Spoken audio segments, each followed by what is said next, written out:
Hello students, welcome to my SM studio YouTube channel. तो आज ही आमी पढ़िम तुम्हारे क्लास 6 और समाज विचित्रार पार्ट नम्बर तुम्हारे 10 चैप्टर नम्बर 10 भारतीय संस्कृतिर भेटी। এই চ্যাপ্টাৰখনত থকা সকলোবাৰ তোমালোকৰ ভিতৰুৱা কোৱেশ্চন আৰু পাৰ্ট ভিত্তিক যিবোৰ কোৱেশ্চন আছে এইবোৰ তোমালোকৰ অনুশীলনী 1 ৰ কোৱেশ্চন আছে আৰু অনুশীলনী 2 3 যিবোৰ কোৱেশ্চন আছে মই তোমালোকক সকলোখিনি আলোচনা কৰি দিম। তোমালোকে ভিডিঅটো সম্পূৰ্ণ কৰি দেখিবা, ঠিক আছে? আৰু যদি কোনোবাই তোমালোকে এতিয়ালৈকে চেনেলটো সাবস্ক্ৰাইব কৰি নলয় তেনেহলে সাবস্ক্ৰাইব কৰি ল'ব আৰু ভিডিঅটোত লাইক কৰি দিব, ঠিক আছে? তো আমি প্ৰথমে অনুশীলনী 1 কি কোৱেশ্চন আছে এটো চাম আমি। ইয়াৰ পিছত মই তোমালোকৰ ভিতৰুৱা কোৱেশ্চন কেইটা আলোচনা কৰি দিম, ঠিক আছে? ইয়াতে তোমালোকে কৈছে যে নাম্বাৰ 1 ত যে তলৰ প্ৰশ্নবোৰৰ উত্তৰ দিয়া। ক নম্বৰ তোমালোকক কৈছে যে বেত মানে কি? তো তোমালোকৰ উত্তৰ হ'ব ইয়াৰ বেত মানে হৈছে তোমালোকে 84 পেজ নম্বৰ উলিয়াই ল'বা। সমাজ বিচিত্ৰাৰ 84 ইফালে আছে, মই দেখুৱাই দিছো। ইয়াত দিয়া আছে যে সংস্কৃত ভাষাত বেত মানে হল ভালদৰে দেখুৱাই দিছো জ্ঞান, ঠিক আছে? এইখিনি লিখিলে তোমালোকৰ 1 নম্বৰ কৰ যেটো কোৱেশ্চন আছিল বেত মানে কি ইয়াৰ উত্তৰ হৈ যাব, ঠিক আছে? বেত মানে তোমালোকৰ ইফালে দেখুৱাই দিছো হেটি হৈছে জ্ঞান, ঠিক আছে? তাৰ পিছত তোমালোকক খ নম্বৰ কোৱেশ্চন কি দিছে এটো সোয়া কৈছে যে গ্ৰাম কি। এটো তোমালোকৰ কোৱেশ্চন যে গ্ৰাম কি। তো তোমালোকৰ উত্তৰ একে পৃষ্ঠাতে আছে 84 নম্বৰ পেজত আছে। তোমালোকক ইয়াতে দি আছে, তলত অলপ মান চাবা, ইয়াতে দি আছে যে গ্রাম হল কেইটামান কুল বা পৰিয়ালৰ সমষ্টি। এইখিনি লিখিলে তোমালোকৰ হৈ যাব, ঠিক আছে? অকল কৈছে যে গ্রাম মানে কি, তোমালোকে এইখিনি লিখিবা যে গ্রাম হল কেইটামান কুল বা পৰিয়ালৰ সমষ্টি। এইখিনি লিখিলে তোমালোকৰ উত্তৰ হৈ যাব, ঠিক আছে? তাৰ পিছত তোমালোকক গ নম্বৰ কোৱেশ্চন দিছে ইয়াতে যে বৈদেশিক যুগৰ উল্লেখযোগ্য নাৰী কেইগৰাকী মানৰ নাম লিখা। তো তোমালোকৰ উত্তৰ পেজ নম্বৰ এই কোৱেশ্চনটোৰ উত্তৰ পেজ নম্বৰ তোমালোকৰ 84 ত আছে। তোমালোকে চাই লোৱা, মই দেখুৱাই দিছো ইয়াতে একেবাৰে তলত আছে, ইয়াতে আছে। ইয়াতে কৈছে যে বৈদেশিক যুগৰ কেইগৰাকী মান উল্লেখযোগ্য নাৰী হল, ইয়াতে দি আছে যে বিশ্বআৰা, লোপামুদ্ৰা দি আছে, তাৰ পিছত ঘোষ দি আছে, অপলা আদি। তো এইখিনি লিখিলে হৈ গ'ল যে উত্তৰ হ'ব তোমালোকৰ যে বৈদেশিক যুগৰ কেইগৰাকী মান উল্লেখযোগ্য নাৰী হল বিশ্বআৰা, লোপামুদ্ৰা, ঘোষ আৰু অলপা, ঠিক আছে? তো তোমালোকে এতিয়ালৈকে যদি কোনোবাই ভিডিঅটো লাইক কৰি দিয়া নাই লাইক কৰি দিয়া আৰু চেনেলটো সাবস্ক্ৰাইব কৰি লোৱা, ঠিক আছে? তাৰ পিছত তোমালোকক ইয়াতে 2 নম্বৰ কোৱেশ্চন দিছে। তোমালোকে চাইলে কৈছে যে বৈদেশিক যুগৰ সমাজ ব্যৱস্থাৰ বিষয়ে এটি টকা লিখা। এইটো কোৱেশ্চন তোমালোকক কৈছে। তো এই কোৱেশ্চনটো তোমালোকৰ কিতাপত আছে, তোমালোকে পেজ নম্বৰ 84 তে আছে। তোমালোকে এইফালে দেখিবা, ইয়াতে দি আছে। তোমালোকে ইয়াৰ পৰা লিখিবা যে বৈদেশিক যুগৰ সমাজ ব্যৱস্থা পিতৃ প্ৰধান আছিল। পিতৃ আছিল পৰিয়ালৰ মুৰব্বী। পৰিয়াল আছিল আটাইতকৈ সৰু গোট যাক কুল বা গৃহ বুলি জনা গৈছিল। গৃহ বা পৰিয়ালৰ মুৰব্বীজনক গৃহপতি বোলা হৈছিল। এইখিনি লিখিলে তোমালোকৰ 2 নম্বৰ কোৱেশ্চন হৈ যাব, ঠিক আছে? এইখিনি ইয়াৰ পৰা তোমালোকে এইখিনি লিখিবা, ঠিক আছে? তো 2 নম্বৰ কোৱেশ্চন আমাৰ হৈ গ'ল, এইটো আমাৰ হৈ গ'ল। এতিয়া তোমালোকৰ 3 নম্বৰ কোৱেশ্চন দিছে যে বেদত উল্লেখ থকা ধাৰণা কেইটা কি কি। মোস্ট ইম্পৰ্টেণ্ট কোৱেশ্চন এইটো তোমালোকৰ এইবাৰ আহিব। বেদত উল্লেখ থকা মূল ধাৰণা কেইটা কি কি। ইয়াৰ এই কোৱেশ্চনটোৰ উত্তৰ তোমালোকৰ ওপৰতে দি আছে, তোমালোকে চাই লোৱা। ইয়াতে দি আছে যে বেদত উল্লেখ থকা মূল ধাৰণা কেইটা ইয়াতে দি আছে যে ধৰ্ম অৰ্থাৎ সৎ পথত থাকি নিজৰ দায়িত্ব আৰু কৰ্তব্য পালন কৰা। তাৰপিছত কৰ্ম দি আছে, কৰ্ম অৰ্থাৎ সৎ বা ভাল কৰ্মৰ ফল সদায় ভাল আৰু অসৎ বা বেয়া কৰ্মৰ ফল সদায় বেয়া, ঠিক আছে? তাৰপিছত তোমালোকক 3 নম্বৰ দি আছে মোক্ষ অৰ্থাৎ আধ্যাত্মিক চিন্তা চৰ্চাৰ জৰিয়তে জন্ম বা মৃত্যুৰ চক্ৰৰ পৰা মুক্তি লাভ কৰা। এইখিনি লিখিলে তোমালোকৰ এই 3 নম্বৰ কোৱেশ্চনৰ উত্তৰ হৈ যাব, ঠিক আছে? ইয়াৰ উত্তৰ তোমালোকে এই 3টা লিখিলে হৈ যাব।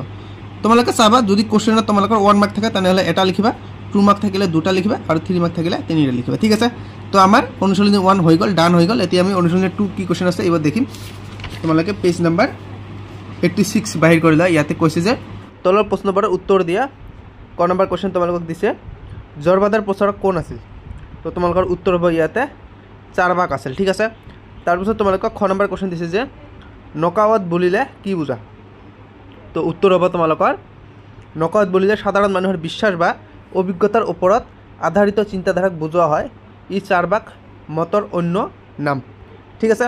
তাৰপিছত তোমালোকক গ নম্বৰ কোৱেশ্চন দিছে যে কোনে প্ৰথম জৰবাদৰ ধাৰণা প্ৰকাশ কৰিছিল। Most important question.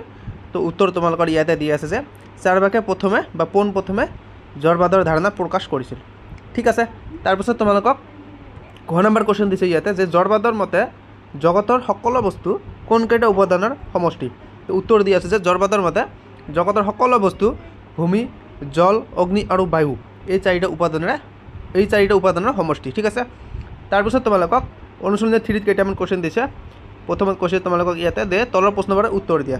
তো ক নম্বৰ কোৱেশ্চন তোমালোকক দি আছে ইয়াতে মহাবীৰ কোন আছিল মোস্ট ইম্পৰ্টেণ্ট কুৱেশ্যন তো উত্তৰ তোমালোকৰ হ'ব যে মহাবীৰ জৈন ধৰ্মৰ 24তম আৰু শেষ তীৰ্থংকৰ আছিল তেওঁ এই ধৰ্মক পূৰ্ণ ৰূপ দিছিল ঠিক আছে তাৰপিছত তোমালোকক খ নম্বৰ কুৱেশ্যন দিছে যে ইয়াতে জৈন ধৰ্মত মুঠ কিমানগৰাকী তীৰ্থংকৰ আছে প্ৰথমজন তীৰ্থংকৰ কোন আছিল মোস্ট ইম্পৰ্টেণ্ট কুৱেশ্যন তো উত্তৰ তোমালোকক ইয়াতে দি আছে জৈন ধৰ্মত মুঠ 24গৰাকী তীৰ্থংকৰ আছে আৰু পোনপ্ৰথমে আছে তোমালোকৰ কি ইয়াত ঋষভদেৱ আছিল ঠিক আছে তাৰপিছত তোমালোকক গ নম্বৰ কুৱেশ্যন দি আছে জৈন ধৰ্মৰ নীতি 5টা কি আছিল মোস্ট ইম্পৰ্টেণ্ট কুৱেশ্যন উত্তৰ দি আছে প্ৰথমটো হৈছে অহিংসা দ্বিতীয়টো হৈছে সত্য তৃতীয়টো হৈছে তোমালোকক দিছে ইয়াতে চুৰি নকৰা ইয়াৰ পিছত দিছে ব্ৰহ্মচৰ্য আৰু তাৰপিছত তোমালোকক দিছে যে অপৰিগ্ৰহ বা সম্পত্তিত মোহ নথকা ঠিক আছে তাৰপিছত তোমালোকক ঘ নম্বৰ কুৱেশ্যন দিছে যে জৈন ধৰ্ম গ্ৰহণ কৰা প্ৰাচীন ভাৰতৰ দুজন ৰজাৰ নাম লিখা মোস্ট ইম্পৰ্টেণ্ট কুৱেশ্যন প্ৰথমটো হৈছে চন্দ্ৰগুপ্ত মৌৰ্য আৰু দ্বিতীয় হৈছে খাৰবেল ঠিক আছে তাৰপিছত তোমালোকক 19 নম্বৰ কুৱেশ্যন দিছে জৈন ধৰ্মৰ অনুগামীসকলক কি ভাগত ভগাব পাৰি বা ভাগ কৰিব পাৰি উত্তৰ দি আছে যে জৈন ধৰ্মৰ অনুগামীসকলক দুটা ভাগত ভাগ কৰা হয় এটা হৈছে শ্বেতাম্বৰ আৰু এটা হৈছে দিগম্বৰ ঠিক আছে তাৰপিছত তোমালোকক 6 নম্বৰ কুৱেশ্যন দিছে মহাবীৰৰ শিকনিসমূহ প্ৰকৃত ভাষাত কি নামেৰে সন্নিৱিষ্ট কৰা হৈছে তো তোমালোকৰ উত্তৰ দি আছে যে মহাবীৰৰ শিকনিসমূহ প্ৰকৃতত বা প্ৰেকৃত ভাষাত আগম নামেৰে সন্নিৱিষ্ট কৰা হৈছে ঠিক আছে তাৰপিছত তোমালোকক 2 নম্বৰ কুৱেশ্যন দিছে ইয়াতে অনুশীলনী 3 তোমালোকক 2 নম্বৰ কুৱেশ্যন দিছে ভাৰতবৰ্ষৰ আধ্যাত্মিকতাৰ দিশত নতুন চিন্তাধাৰাৰ উন্মেষ ঘটাৰ কাৰণ কি আছিল মোস্ট ইম্পৰ্টেণ্ট কুৱেশ্যন তো উত্তৰ তোমালোকক দি আছে বৈদেশিক যুগৰ কঠোৰ ধৰ্মীয় বিধি বিধান যশৰ অধিপত্য আৰু বৰ্ণ ব্যৱস্থাৰ বেয়া প্ৰভাৱৰ বাবে সাধাৰণ ৰাইজ অখুচি হৈছিল আৰু ইয়াতে দিছে তোমালোকক এই অসন্তুষ্টিৰ ফলত নতুন চিন্তাধাৰা যেনে বৌদ্ধ আৰু জৈন ধৰ্মৰ উন্মেষ ঘটিছিল ঠিক আছে তাৰপিছত তোমালোকক 3 নম্বৰ কুৱেশ্যন দিছে যে বৰ্ধমান মহাবীৰে সন্ন্যাসী জীৱন যাপন কৰিবলৈ কিয় মত পোষণ কৰিছিল উত্তৰ দি আছে যে বৰ্ধমান মহাবীৰে জীৱনৰ সত্যৰ সন্ধান আৰু আত্মাৰ মুক্তিৰ বাবে সংসাৰ ত্যাগ কৰি সন্ন্যাসী জীৱন গ্ৰহণ কৰিছিল ঠিক আছে তাৰপিছত তোমালোকক অনুশীলনী 4 দি আছে ইয়াতে কৈছে যে প্ৰথম কুৱেশ্যন কৈছে তোমালোকক তলৰ প্ৰশ্নৰ উত্তৰ দিয়া ক নম্বৰ কুৱেশ্যন কৈছে বুদ্ধ ধৰ্মৰ প্ৰৱৰ্তক কোন আছিল মোস্ট ইম্পৰ্টেণ্ট কুৱেশ্যন তোমালোকৰ উত্তৰ হ'ব গৌতম বুদ্ধ ঠিক আছে তাৰপিছত তোমালোকক খ নম্বৰ দিছে যে গৌতম বুদ্ধৰ পিতৃ প্ৰদত্ত নাম কি আছিল উত্তৰ হৈছে গৌতম বুদ্ধৰ পিতৃ প্ৰদত্ত নাম আছিল সিদ্ধাৰ্থ ঠিক আছে তাৰপিছত তোমালোকক গ নম্বৰ কুৱেশ্যন দিছে যে গৌতম বুদ্ধই কোন ঠাইত তপস্যাত বহিছিল মোস্ট ইম্পৰ্টেণ্ট কুৱেশ্যন উত্তৰ দিয়া হৈছে তোমালোকৰ ইয়াতে গৌতম বুদ্ধে বধগয়া নামৰ ঠাইত বোধি বৃক্ষৰ তলত তপস্যাত বহিছিল তোমালোকৰ কুৱেশ্যন হ'ব পাৰে যে গৌতম বুদ্ধৰ কি বৃক্ষৰ তলত তপস্যাত বহিছিল তোমালোকে দিবা যে বোধি বৃক্ষৰ তলত তপস্যাত বহিছিল তাৰপিছত তোমালোকক ঘ নম্বৰ কুৱেশ্যন দিছে যে বোধি দ্ৰুম বুলি কোন গছজোপা গছক কোৱা হয় উত্তৰ হৈছে বোধি দ্ৰুম বুলি গছজোপা কোৱা হয় পিপুল গছক যাৰ তলত বুদ্ধে জ্ঞান লাভ কৰিছিল ঠিক আছে তাৰপিছত তোমালোকক 19 নম্বৰ কুৱেশ্যন দিছে বৌদ্ধ মতবাদৰ মূল 4টা মহৎ সত্য কি উত্তৰ দি আছে বৌদ্ধ ধৰ্মৰ 4টা মহৎ সত্য হৈছে দুখ আছে দুখৰ কাৰণ আছে দুখ নিৰসন সম্ভৱ আৰু 4 নম্বৰ দিছে দুখ নিৰসনৰ উপায় হৈছে অষ্টমাৰ্গ ঠিক আছে তাৰপিছত তোমালোকক 6 নম্বৰ কুৱেশ্যন দিছে বৌদ্ধ ধৰ্মৰ মূল গ্ৰন্থখনৰ নাম কি ইয়াত তোমালোকৰ উত্তৰ দি আছে যে বৌদ্ধ ধৰ্মৰ মূল গ্ৰন্থখনৰ নাম হৈছে কি ত্ৰিপিটক তাৰপিছত তোমালোকক 6 নম্বৰ কুৱেশ্যন দিছে যে বৌদ্ধ ধৰ্মৰ গণশিক্ষাৰ কেন্দ্ৰ 3টা কি আছিল উত্তৰ দি আছে প্ৰথমটো হৈছে নালন্দা দ্বিতীয়টো হৈছে বিক্ৰমশিলা তৃতীয়টো হৈছে তক্ষশিলা ঠিক আছে তাৰপিছত তোমালোকক 2 নম্বৰ কুৱেশ্যন দিছে ইয়াৰে বৌদ্ধ ধৰ্মৰ মূল মতবাদ কেইটা বৰ্ণনা কৰা উত্তৰ দি আছে বৌদ্ধ ধৰ্মৰ মূল মতবাদ কেইটা হ'ল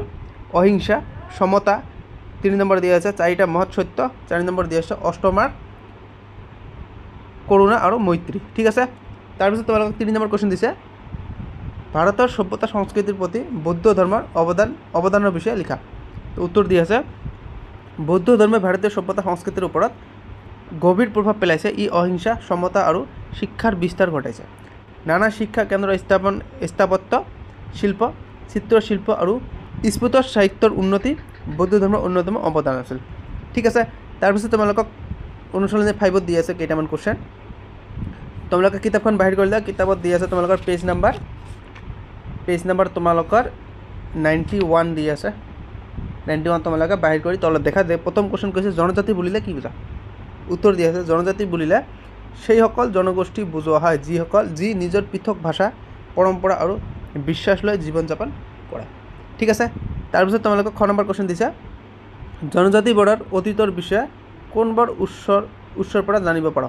উত্তৰ দি আছে জনজাতিসকলৰ অতীতৰ বিষয়ে মৌখিক কাহিনী, লোককথা, গান আৰু জীৱন পদ্ধতিৰ পৰা জানিব পাৰি। তাৰপিছত তোমালোকক গ নম্বৰ কুৱেশ্যন দিছে যে দনিপলৰ উপাসনা কোন জনগোষ্ঠীৰ লোকে লাভ কৰে। উত্তৰ হৈছে তোমালোকৰ দলিপনৰ উপাসনা মিচিং জনগোষ্ঠীৰ লোকে কৰে। তাৰপিছত তোমালোকক ঘ নম্বৰ কুৱেশ্যন দিয়া আছে জনজাতীয় বিশ্বাসে মূলতঃ কাক ঈশ্বৰৰ স্থান দিয়ে। উত্তৰ দিয়া আছে জনজাতীয় বিশ্বাসে মূলতঃ প্ৰকৃতি বা প্ৰাকৃতিক শক্তিক ঈশ্বৰৰ স্থান দিয়ে। ঠিক আছে। তাৰপিছত তোমালোকক ইয়াতে নম্বৰ কুৱেশ্যন দিছে যে মুণ্ডা আৰু চাওতাল আদিবাসীসকলে কাক উপাসনা কৰে। উত্তৰ হৈছে মুণ্ডা আৰু চাওতাল আদিবাসীসকলে চিংমঙা নামৰ ঈশ্বৰক উপাসনা কৰে। ঠিক আছে। তাৰপিছত তোমালোকক 2 নম্বৰ কুৱেশ্যন দি আছে অনুসন্ধানী 5ৰ শেষৰটো কুৱেশ্যন এইটো কৈছে যে ভাৰতৰ জনজাতীয় বিশ্ববিদ্যালয়সমূহৰ বিষয়ে চমুকৈ লিখা। তো উত্তৰ দি আছে ভাৰতৰ জনগোষ্ঠীবোৰে সাধাৰণতে প্ৰকৃতি পূজা কৰে। তেওঁলোক বনৰ গছ, নদী, পাহাৰ, পশু পক্ষী ইত্যাদি ঈশ্বৰ ৰূপে গণ্য কৰে। তেওঁলোকৰ বিশ্বাস, মৌখিক কাহিনী আৰু উৎসৱত প্ৰভাৱিত হয়। এইসকল বিশ্বাসত সমাজৰ শাস্তি, সহযোগিতা আৰু প্ৰকৃতি সংৰক্ষণৰ মূল্য আছে। ঠিক আছে। তো এতিয়া আমি কেইটামান শব্দাৰ্থ দি আছে এইবাৰ আমি আলোচনা কৰিম। তোমালোকে কিতাপখন বাহিৰ কৰি লোৱা পেজ নম্বৰ 92। তো তোমালোকে শব্দাৰ্থবোৰ কিতাপৰ পৰা তোমালোকে চাই ল'বা। তোমালোকৰ কিতাপ যিটো আছিল পাঠ্যপুথি পেজ নম্বৰ 92 তাৰ পৰা তোমালোকে শব্দাৰ্থবোৰ চাই ল'বা। মই তোমালোকৰ কৰ্মপুথিৰ যিবোৰ কুৱেশ্যন আছে এইবাৰ তোমালোকক আলোচনা কৰি দিম। তোমালোকৰ যিখন কৰ্মপুথি কিতাপ আছে সমাজ বিচিত্ৰা পেজ নম্বৰ তোমালোকে 36 বাহিৰ কৰা। ইয়াতে তোমালোকৰ প্ৰথম কুৱেশ্যন দি আছে যে তলত বৈদেশিক যুগৰ সমাজ ব্যৱস্থাৰ গোটসমূহ লিখিবৰ বাবে এখন ফ্ল' চাৰ্ট আঁকা হৈছে। ইয়াত বৈদেশিক সমাজৰ আটাইতকৈ সৰু গোট আৰু তাৰ মুৰব্বীৰ নাম উদাহৰণ হিচাপে উল্লেখ কৰা আছে। পাঠৰ ভিত্তিত ক্ৰম অনুসাৰে খালী বাকচকেইটা পূৰণ কৰা। তো তোমালোকৰ খালী বাকচ দি আছে, মই এইটো তোমালোকক সম্পূৰ্ণ কৰি দিম। উত্তৰটো তোমালোকে কেৱল চাবা। তোমালোকৰ উত্তৰ হ'ব ইয়াতে 4টা দি আছে। প্ৰথম হ'ব জন, এইফালে তোমালোকৰ ৰাজন হ'ব, 20 হ'ব তোমালোকৰ এইফালে 20পতি, গ্ৰাম বা কুল হ'ব তোমালোকৰ এইফালে হ'ব গ্ৰামনী। তাৰপিছত তোমালোকৰ পৰিয়াল, কুল বা গৃহ আছে এইফালে হ'ব তোমালোকৰ পিতৃ। ঠিক আছে। তাৰপিছত তোমালোকক 2 নম্বৰ কুৱেশ্যন দিছে কি কৰ্মপুথি 2 নম্বৰ কুৱেশ্যন তোমালোকক দিছে যে তলত দিয়া প্ৰশ্ন দুটাৰ শুদ্ধ উত্তৰটো কাষত থকা চিহ্নটো পূৰণ কৰা। তো তোমালোকক ক নম্বৰ কুৱেশ্যন দিছে যে বৰ্ধমান মহাবীৰে সন্ন্যাসী জীৱন যাপন কৰিবলৈ কিয় মত পোষণ কৰিছিল। তো তোমালোকৰ ইয়াতে শুদ্ধ উত্তৰ হৈছে অপশ্যন নম্বৰ 2 যিটো আছিল ছেকেণ্ডটো আত্মাৰ পবিত্ৰতাক ৰক্ষা কৰিবলৈ। এইটো তোমালোকে সম্পূৰ্ণ কৰি দিবা আৰু ৰাইট চিন দি দিবা। ঠিক আছে। কিতাপত তোমালোকৰ 36 নম্বৰ কুৱেশ্যন হয়। তোমালোকৰ 36 নম্বৰ পেজ নম্বৰ হয়। ইয়াতে তোমালোকৰ 2 নম্বৰৰ খটো 2ৰ কৰ খটো তোমালোকে টিক মাৰ্ক আৰু সম্পূৰ্ণ কৰি দিবা। ঠিক আছে। ইয়াৰ পিছত তোমালোকক খ নম্বৰ দিছে যে জড়বাদক এক নাস্তিক মতবাদ বুলি কিয় কোৱা হৈছে তুমি ভাবা। তো তোমালোকৰ ইয়াৰে উত্তৰ হ'ব অপশ্যন নম্বৰ তোমালোকৰ 2টো। এইটো হৈছে তোমালোকৰ অপশ্যন নম্বৰ 2 জড় বস্তুকে পৰম সত্তা বুলি স্বীকাৰ কৰাৰ কাৰণে। তো তোমালোকে অপশ্যন নম্বৰ 2টো তোমালোকে ৰাইট চিন দিবা আৰু সম্পূৰ্ণ কৰি দিবা। ঠিক আছে। তাৰপিছত তোমালোকক 3 নম্বৰ কুৱেশ্যন দিছে শুদ্ধ অশুদ্ধ বিচাৰ কৰা। তো তোমালোকক প্ৰথমটো কুৱেশ্যন কৈছে যে জৈন ধৰ্মৰ প্ৰথম তীৰ্থংকৰজনৰ নাম মহাবীৰ নে ঋষভনাথ। তো তোমালোকৰ উত্তৰ হ'ব এইটো সকলোৱে জানে যে জৈন ধৰ্মৰ প্ৰথম তীৰ্থংকৰ আছিল ঋষভনাথ। ঠিক আছে। আৰু জৈন ধৰ্মৰ তোমালোকৰ প্ৰবৰ্তক আছিল মহাবীৰ। ঠিক আছে। তাৰপিছত তোমালোকক খ নম্বৰ কুৱেশ্যন দিছে যে বৰ্ধমান মহাবীৰক জ্ঞান লাভ কৰাৰ পাছত জিন জয় বুলি সম্বোধন কৰা হৈছিল। তোমালোকৰ উত্তৰ হ'ব জিন বুলি। ঠিক আছে। তাৰপিছত তোমালোকক খ নম্বৰ কুৱেশ্যন দিছে বুদ্ধদেৱে তেওঁৰ মতবাদসমূহ সাধাৰণ মানুহে বুজিব পৰাকৈ পালি প্ৰকৃত ভাষাত প্ৰচাৰ কৰিছিল। তোমালোকৰ উত্তৰ হ'ব পালি ভাষাত প্ৰচাৰ কৰিছিল। ঠিক আছে। তাৰপিছত তোমালোকক গ নম্বৰ কুৱেশ্যন দিছে ইয়াতে। তাৰপিছত তোমালোকক ঘ নম্বৰ কুৱেশ্যন দিছে চন্দ্ৰগুপ্তই অৰ্থাৎ অশোকে দি আছে বৌদ্ধ ধৰ্মৰ পৃষ্ঠপোষকতা আছিল। তো তোমালোকৰ উত্তৰ হৈছে ইয়াতে অশোকে। ঠিক আছে। তাৰপিছত তোমালোকক 4 নম্বৰ কুৱেশ্যন দিছে যে খ অংশৰ লগত খ অংশ মিলোৱা। তোমালোকে কুৱেশ্যন কেইটা দেখি লোৱা, মই তোমালোকক এনচাৰখিনি দি দিম। এতিয়া তোমালোকে এনচাৰখিনি ইয়াতে চাই লোৱা। ঠিক আছে। ভালদৰে চাই লোৱা। মই ইয়াৰ পিছত তোমালোকক 5 নম্বৰ কুৱেশ্যনটো আলোচনা কৰি দিম। ইয়াতে কৈছে যে তলত দিয়া তথ্যৰ ভিত্তিত শব্দ জালিকাখনৰ পৰা নিৰ্দিষ্ট শব্দবোৰ চিনাক্ত কৰা। তো তোমালোকৰ জালিকাখন তোমালোকে চাই লোৱা। ক নম্বৰ কুৱেশ্যন কৈছে তোমালোকক ইয়াৰে ভাৰতৰ এজন স্থানীয় দেৱতাৰ নাম লিখা। তোমালোকৰ উত্তৰ হ'ব ইয়াৰে বিদ্যাধৰ। ঠিক আছে। তাৰপিছত তোমালোকে খ নম্বৰ কুৱেশ্যন কৈছে যে ইয়াতে মহাবীৰত জন্ম হোৱা গণৰাজ্যখনৰ নাম লিখা। তোমালোকে ইয়াতে লিখিব যে লিচ্ছবি। তাৰপিছত তোমালোকক গ নম্বৰ কুৱেশ্যন দিছে ইয়াতে জৈন ধৰ্মত ব্যৱহাৰ হোৱা ভাষা প্ৰাকৃত। তাৰপিছত তোমালোকক ঘ নম্বৰ কুৱেশ্যন দিছে যে বুদ্ধৰ পিতৃ প্ৰদত্ত নাম কি সিদ্ধাৰ্থ। এইটো আমি অলপ আগতে পাইছোঁ। ইয়াৰ পিছত তোমালোকক 9 নম্বৰ কুৱেশ্যন দিছে জৰবাদৰ আন এটা নাম লোকাৱত। ঠিক আছে। ইয়াৰ পিছত তোমালোকক 6 নম্বৰ কুৱেশ্যন দিছে তলত দিয়া বাক্যবোৰৰ শুদ্ধটোৰ কাষত থকা যেটো তোমাৰ বৃত্ত আছে বৃত্তটো তোমালোকক পূৰ কৰিব কৈছে। তোমালোকক ক নম্বৰ কুৱেশ্যন দিছে পাৰস্য দেশৰ প্ৰাচীন ধৰ্ম হ'ল হিব্ৰু, এইটো তোমালোকৰ অশুদ্ধ। ইয়াৰ পিছত তোমালোকক খ নম্বৰ কুৱেশ্যন কৈছে 12 বছৰ কাল তপস্যা কৰি মহাবীৰে কৈবল্য লাভ কৰিছিল, তোমালোকৰ এইটো শুদ্ধ হ'ব। গ নম্বৰ কুৱেশ্যন দিছে বুদ্ধদেৱে বলি বিধানত বেছি গুৰুত্ব দিছিল, এইটো অশুদ্ধ। গ নম্বৰ কুৱেশ্যন দিছে বুদ্ধ ধৰ্ম পিছলৈ হিনযান আৰু মহাযান এই দুটা ভাগত বিভক্ত হৈছিল, এইটো হৈছে তোমালোকৰ শুদ্ধ। তাৰপিছত তোমালোকক 9 নম্বৰ কুৱেশ্যন দিছে দাৰ্শনিক বৃহস্পতিয়ে প্ৰথম জৰবাদৰ ধাৰণা প্ৰকাশ কৰিছিল, এইটো তোমালোকৰ শুদ্ধ। ঠিক আছে। ইয়াৰ পিছত তোমালোকক এইফালে 7 নম্বৰ কুৱেশ্যন দিছে যে অসমত বাস কৰা জনজাতিসমূহৰ উপাস্য দেৱতাৰ নাম এখন তালিকা প্ৰস্তুত কৰা। তো তোমালোকৰ উত্তৰ ইয়াতে দিয়া আছে, মিচিং দিয়া আছে, এইফালে উপাস্য দেৱতা তোমালোকৰ এইফালে জনজাতি দিয়া আছে মিচিং, উপাস্য দেৱতা দিয়া আছে বড়ো দিয়া আছে, উপাস্য দেৱতা এইফালে দিয়া আছে ডিমাচা দিয়া আছে, উপাস্য দেৱতা এইফালে দিয়া আছে তিৱা দিয়া আছে, এইফালে দিয়া আছে আৰু কাছাৰী দিয়া আছে, এইফালে উপাস্য দেৱতা দিয়া আছে। ঠিক আছে। ভিডিঅ' আমাৰ আজিৰ এইখিনিয়ে। তো তোমালোকে যদি এতিয়ালৈকে চেনেলটো ছাবস্ক্ৰাইব কৰা নাই ছাবস্ক্ৰাইব কৰি ল'বা আৰু ভিডিঅ'টোত লাইক কৰি দিবা। ঠিক আছে। Bye bye, take care.